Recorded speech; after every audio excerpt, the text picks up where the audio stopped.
ನಾನು ಬೆಳಗ್ಗೆನೆ ನಿಮಿಷ ಸೈಲೆಂಟ್.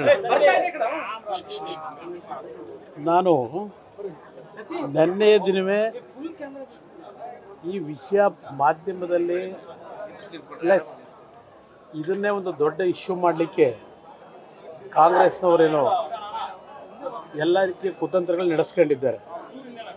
ಇದ್ರ ಬಗ್ಗೆ ತೀರ್ಮಾನ ಮಾಡಾಗಿತ್ತು.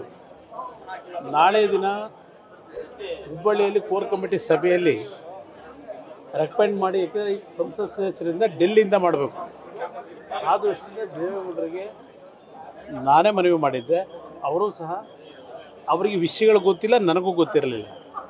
ಕೆಲವು ವಿಷಯಗಳು ಏನು ಬಂದಿದೆ ಅದರ ಮೇಲೆ ನಾವು ಸಸ್ಪೆಂಡ್ ಮಾಡತಕ್ಕಂಥ ನಿರ್ಧಾರ ಮಾಡಿರ್ತಕ್ಕಂಥದ್ದು ನೆನ್ನೆನೇ ಆಗಿದೆ ತೀರ್ಮಾನ. ಆದರೆ ಭಾಳ ಜನ ಕೆಲವರು ತುಂಬ ಆತರ ಏನೋ ಮಾಡಿಬಿಟ್ಟಿದ್ದಾರೆ ಅಂತೇಳಿ. ಇಲ್ಲಿ ಪ್ರಶ್ನೆ ಸಸ್ಪೆಂಡ್ ಮಾಡಿರ್ತಕ್ಕಂಥದ್ದು ಅಷ್ಟೇ ಅಲ್ಲ, ಇವತ್ತು SITಗೆ ಕೊಟ್ಟಿದ್ದಾರೆ.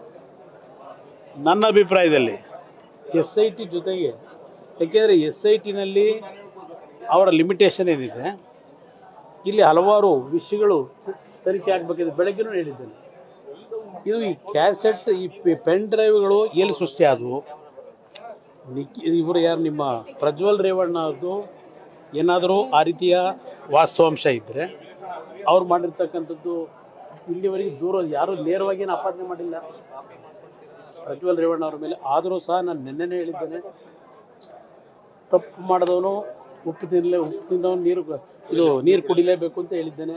ತಪ್ಪು ಮಾಡಿದವರಿಗೆ ನೆಲದ ಕಾನೂನಲ್ಲಿ ಶಿಕ್ಷೆ ಆಗಬೇಕು ಅಂತ ಹೇಳಿದ್ದೇನೆ ನೆನ್ನೆ ಸಹ. ಈಗಲೂ ಹೇಳ್ತಕ್ಕಂಥದ್ದು ನಮ್ಮ ಸ್ಟ್ಯಾಂಡ್ ಅದೇ.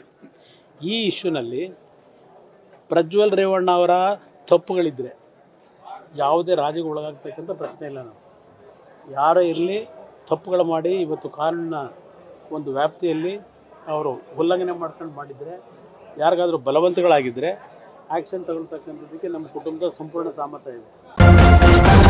ನ್ಯೂಸ್ ಫಸ್ಟ್, ನಿರ್ಭೀತಿಯಿಂದ ನಿಮ್ಮ ಪರವಾಗಿ.